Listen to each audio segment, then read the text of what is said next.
343 and Xbox finally pulled the curtain back on Halo Infinite's campaign, and I think it's time we break down the things that we saw in this overview, the details I noticed, and all of the stuff to look forward to in the campaign. As always, if you enjoyed the video, feed the hungry YouTube algorithm all the yummy likes and subscriptions it likes to eat, and consider becoming a member of the channel. Oh, and maybe share the video.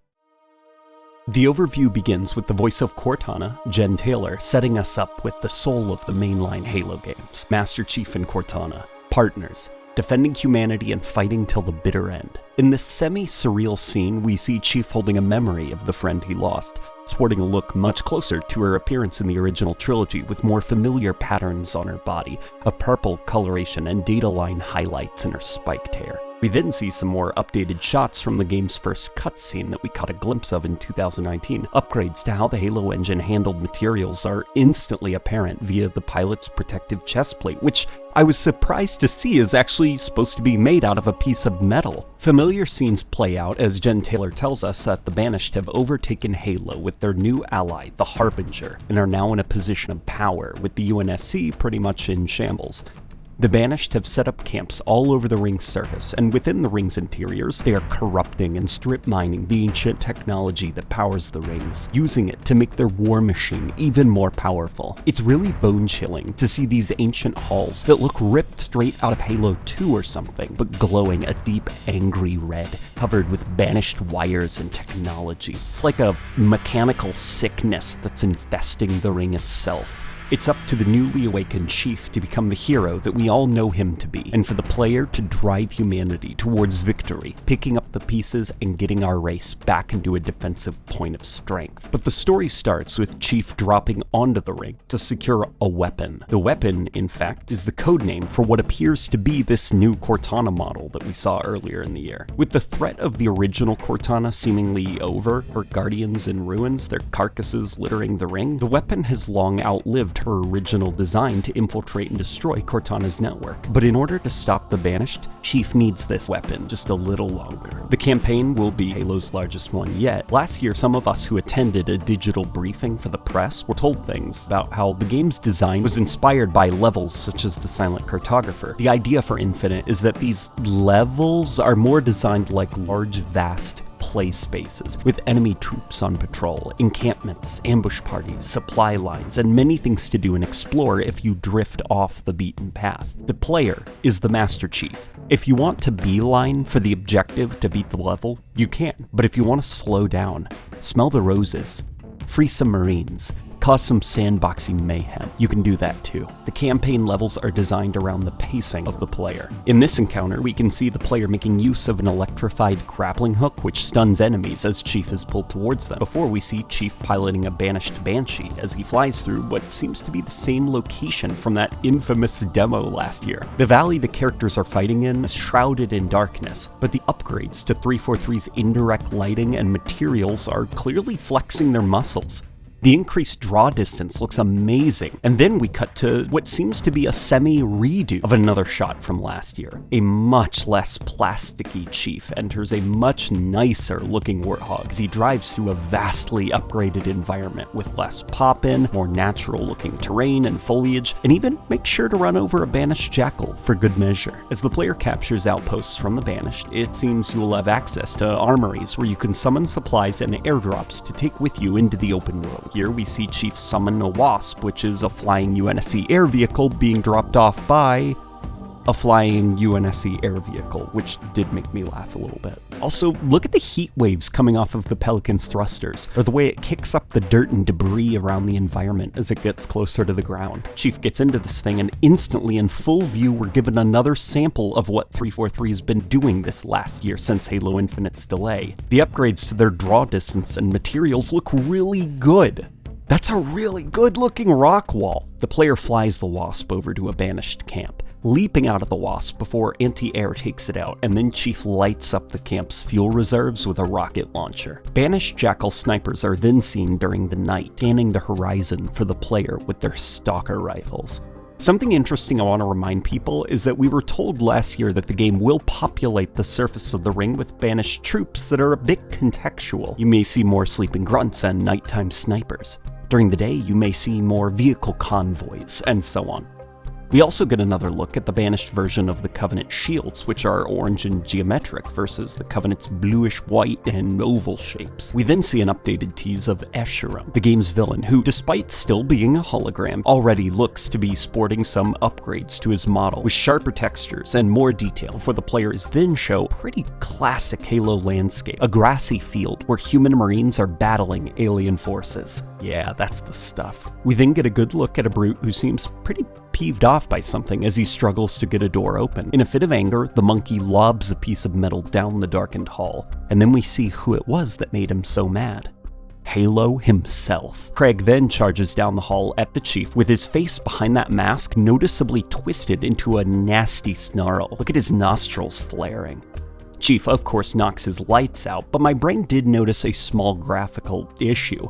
Craig's shadow here vanishes as he gets closer to the player, and he starts to actually look kind of like he's just photoshopped into the environment. That was kind of weird and took me a bit out of the moment. Thankfully, the next shot looks a bit better as the Chief is fighting a hunter that's sporting an updated Halo 5 model, but with much more juicy and eye-catching colors, inspired by the first Halo game. It's interesting that the hunters don't seem to look very banished, but who knows, maybe we'll see some banished hunters. Chief makes use of the thruster pack to dodge the attack before unloading into the hunter with a bulldog. Now this part was cool. Chief is seen sneaking up on some banished who have a bunch of Marines stripped of their armor and tethered up. Chief takes a shot with his sniper rifle, but the brute's helmet eats the bullet. Notice the way his vests and plates shudder and bounce on the brute's body as he stomps around. It may seem like a small, pointless detail, but stuff like this helps exaggerate character movement and makes simple limb and body movements appear more weighty. Chief is able to shatter the energy tethers with his sniper trail actually drifting away in the wind. Again, another cool graphical detail. We then see the player drive up to the camp and engage with his fellow Marines. I noticed this Marine over here swapping out his pistol for an assault rifle, which is a tactic that both Banished and UNSC AI will actually do now in combat. They'll swap out their weapons. In fact, I noticed another new tactic that the AI seem to employ. Jackals will now rotate their shields and fire their weapons overhead, and that may seem silly and kind of pointless, but it's a new AI behavior for this type of enemy. We haven't seen Jackals do this before in the series. One of the Marines asks if it really is the Chief, to which he responds, "You're safe now," before loading up all the Marines into his Warthog and driving it off a cliff, presumably to their death. We then see Chief in the belly of a Forerunner structure that's corrupted by banished technology, as a Craig and two Jackal bodyguards in battle armor ready themselves to confront the Chief. This Craig fires up his jetpack, and it's nice to see jetpack brutes back. We then see Chief fighting this Craig and what appears to be a health bar? I'm generally not a fan of health bars in Halo. Unless the game is an RPG, I generally prefer the health of an enemy to be conveyed to the player via its body language, its design, its physical appearance. A lot of modern games tend to throw these RPG health bars on their enemies regardless of if it fits or not, but I do at least appreciate that there usually is a toggle in the options menu to turn off these HUD health bars, and hopefully Infinite includes one too. I don't want these named enemies to have their presentation taken away by a video gamey health bar that gives away their artificiality. I want to make them natural, I want to make them immersive to fight. An interesting detail I noticed is that this Destiny health bar brute may be different from the one that comes down the elevator. Look at the helmets, they're different. The Destiny health bar brute also seems to have a more Halo 2 Wookiee style beard, while the elevator brute has a goatee, kinda like Halo 3. We then get to see a look at the map where collectibles such as skulls, datapads, and the ovens can be collected. We also see different screens for your upgrades, your forward operating bases, which the map tells us are locations where Marines you rescue will rally up. The Chief can fast travel to these places and even call in weapon drops, weapon variants, and vehicles. Capturing a new forward operating base for yourself reveals locations of interest in the area. You then see Chief go to a place on his mini-map called Ransom Keep, which the HUD informs the player they discovered it upon getting closer, sort of like a Skyrim location. So a quick thing that did actually bug me. Wouldn't it technically be you arrived at Ransom Keep since it's already discovered? Look, it's right there on your map, you put a waypoint to it. My phone doesn't tell me that I discovered the 7-Eleven I specifically asked directions to, you know? Just a funny little thing. We see under this HUD indicator that there are collectibles and things to do in this place, such as destroying massive energy reserves. The player drives a banished chopper headfirst right into the base, shredding through brutes, jackals, and grunts alike. We even see this one Craig narrowly miss getting his head turned into cheddar as the chopper ramps over him.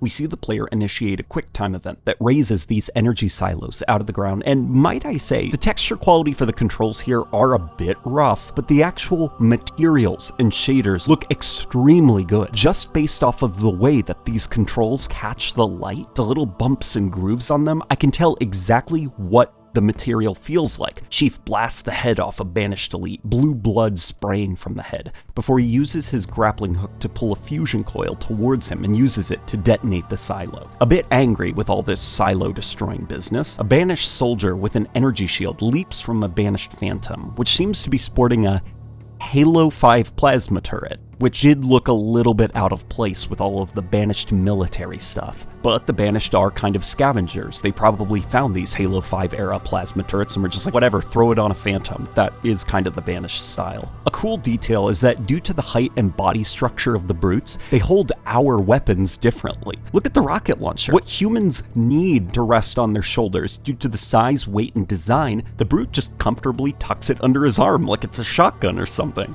We also, again, get a good look at 343's improved material work for Halo Infinite. The metal on the brute and the armor he wears looks quite good. The rather dry leather of his undersuit is now contrasted against the sloppily painted metal plates he attached to himself. Last year, they all kind of looked like the same rubber plastic material. We then see an RPG upgrade menu for Chief's various equipment he finds. An interesting detail I notice is that the equipment seems to regenerate when using it, which makes it seem more like Reach's armor abilities in the campaign. I was personally hoping that they'd be finite resources that the player had to find, sort of like multiplayer, which encourages exploration. It's stuff that the developers can hide around the environment, it's stuff that the enemies can use against the player, and then it's stuff that the player can use against the enemies once they acquire it. So just seeing all this stuff given to the player infinitely and it just regenerates, use it whenever and however you want, I'm not a big fan of it, but that's just the kind of game design that I enjoy, and I get that modern gamers enjoy stuff like skill trees and recharging superpowers. Speaking of which, your armor abilities seem to be upgraded via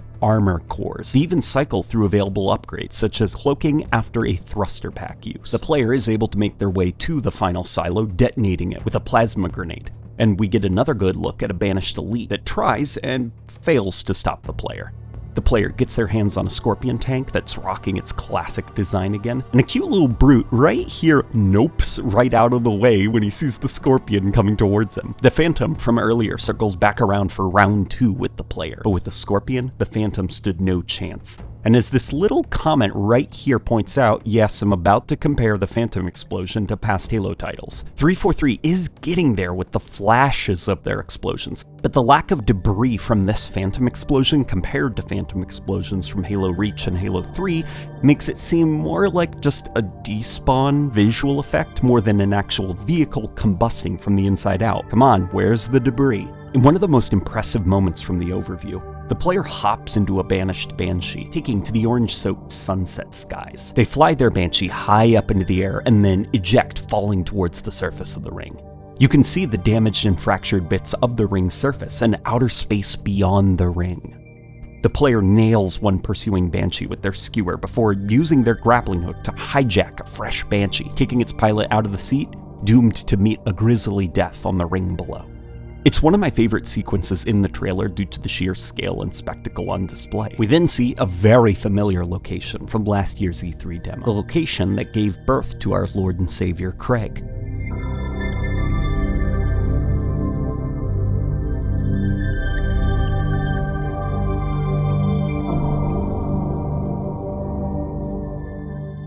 We then get a better look at the new brute models, which all sport quite fashionable hair choices. Now, this is interesting. We're shown a new race of enemies called skimmers, small creatures attacking this Forerunner drone. The skimmers have 4 legs and 2 arms, and armored suits that come with these cute little wings, and then pretty creepy glowing eyes. I have the feeling that these guys will be a bit more on the comedy side due to their smaller nature and the fact that this one here accidentally blasts his own friend out of the sky. But if we want to see something a bit more sinister, we're introduced to a banished elite that we've only seen in concept art. I'm not going to try to pronounce this guy's name, but he's called a Spartan Killer. The elite Spartan Killer uncloaks and reveals himself to the player, Chief's headlight casting an ominous black shadow on the wall behind him. He's an elite alright, but his body bears the scars of many fights. He lost mandibles, lost limbs in his hunts, and replaced them with mechanical banish technology. He draws his weapons and charges the player before the camera cuts to the mysterious Harbinger. I've seen many folks theorizing that maybe she's a prophet, or perhaps an elite of some kind, but if we take one look at her body, she sports 2 mandibles over a mouth that already exists, and as Halo Cannon pointed out on Twitter, her legs are digitigrade, and she has 4 fingers versus the prophet's 3 fingers. Whatever the Harbinger is, she's not a prophet, she's not an elite, she's a race that we've never seen before in Halo. She claims that she's the Harbinger of the truth, and that she will be the end of the Forerunner's lies. This is interesting to me. Halo's a 20-year-old franchise, and unfortunately there's not a lot of mystery left in its universe, so the concept of this Harbinger who claims that the Forerunners have a dark and hidden secret is exciting. It injects a bit of mystery back into the Forerunner. Chief then skydives off this giant Forerunner machine we see powering up.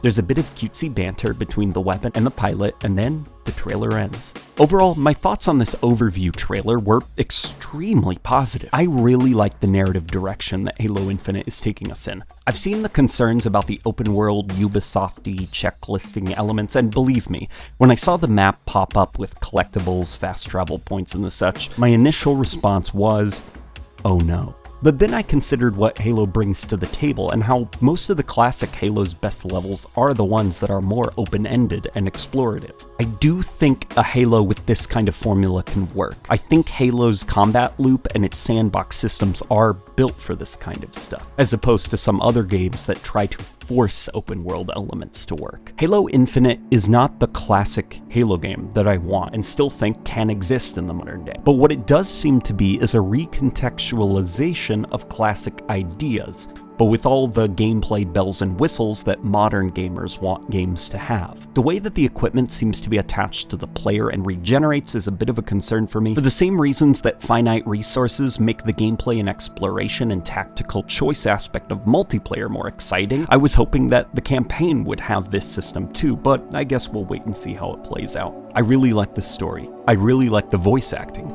I love the animation quality, I love the art direction. The music is a lot more hopeful, a lot more optimistic. It ditched the kind of Hollywoody stuff from Halo 4 and 5 and seems to be going back more towards the Celtic strings, tribal drum beats of the original games. Feeling really positive about Halo Infinite. Of course, I'm going to continue to scour the trailer over and over again, and I can only assume that we're going to be getting a new Inside Infinite pretty soon, which I will cover. But for now, guys, what did you think of the campaign overview?